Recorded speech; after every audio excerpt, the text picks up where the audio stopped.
అది 15th August 1947. ఇండియాలో ప్రజలందరూ ఇండిపెండెన్స్ వచ్చిందని సంతోషంగా సంబరాలు చేసుకుంటున్నారు. కానీ తెలంగాణలో ఉన్న ప్రజలకు మాత్రం ఈ సంబరాలు దక్కలేదు. ఎందుకంటే అప్పటికి హైదరాబాద్ స్టేట్ ఇంకా నిజాం కంట్రోల్లోనే ఉంది. స్వాతంత్ర నినాదాలు చెప్పిన వాళ్ళని నిజాం సోల్జర్స్ చంపుతున్నారు.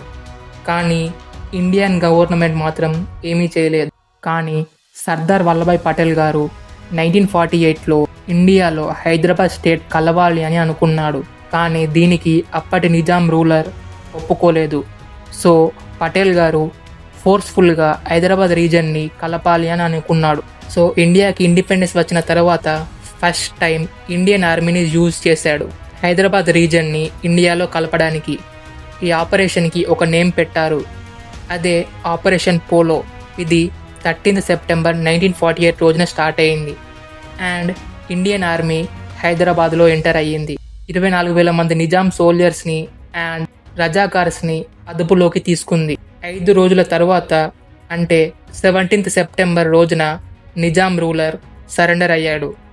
అండ్ హైదరాబాద్ రీజన్ అఫీషియల్గా ఇండియాలో పార్ట్ అయింది.